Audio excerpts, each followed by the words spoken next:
Good day. So, we now have a cabinet. Woo! A month and 2 weeks later, we have a cabinet in place, people. How miraculous that is.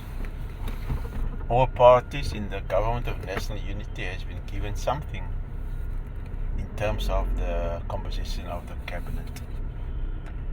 One of the strange things, however, that I have, although I'm happy that we have a cabinet, we have an executive, we have the first time since 1994, we now have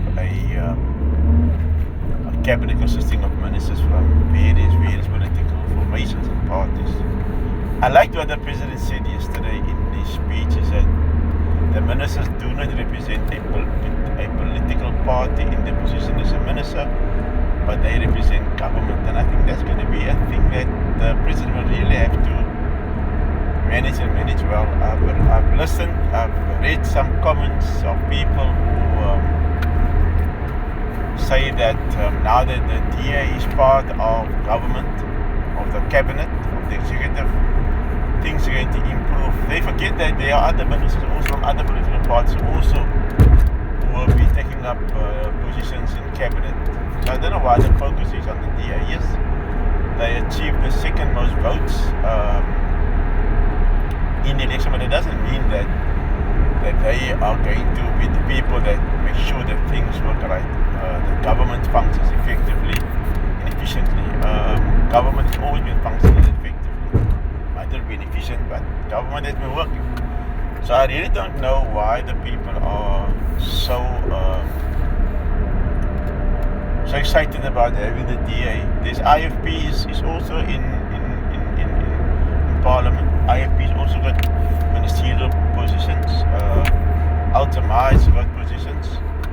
The UDM has got the position, although it's a deputy minister, he has a position, and I'm glad they've put Bantulu Misa as in defence. So I think that's going to be good for us, and hopefully things in defence are going to come right. So yeah, 5 years is a long time, but it can also be a short time, depending on where you look at. One of the things is going to be how this first cabinet meeting is going to work out, and as you would know, after the opening of Parliament, which is now being confirmed as the 18th of July, after the opening of Parliament, every ministry will now go and do their strategic planning in terms of what the president is saying in his State of the Nation address. One thing, however, so let me finish that first. So each ministry goes back, and they then design the strategic plan for the next 5 years within intermittent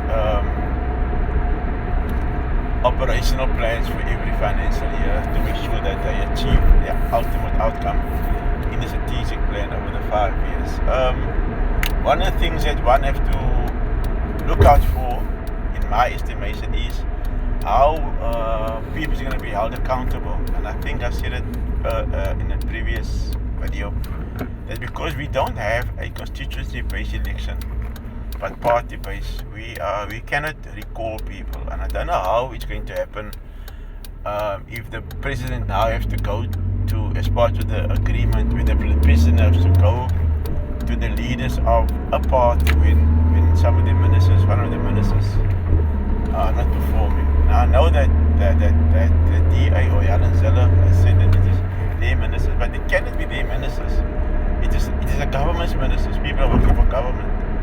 One of the things that I want to say that I think that I personally is concerned about is that we now have expanded the cabinet instead of shrinking the cabinet, and the president made reference to that in his address last night. But for me, that actually puts pressure on the fiscus, and the fiscus is very fragile. And then there are ministries who have two deputy ministers. Now, in order to set up a ministry, you have to have staff, and again, that adds to the fiscus in terms of having to employ staff members, and the work. So that is for me the only downside downside to the configuration of the cabinet is that the cabinet is now grown again. Although many of the political parties have said that they want to have a smaller cabinet with few people. But I mean, we'll see how those things work out. The benefits of that obviously is going to be very important how the president is going to balance all these balls to make sure that the government, the cabinet is working, and then the other part also is the oversight in parliament through the standing committees are going to become critical for the standing committees to be able to hold the executive accountable to the public, and how those portfolio committees are going to be constituted is interesting.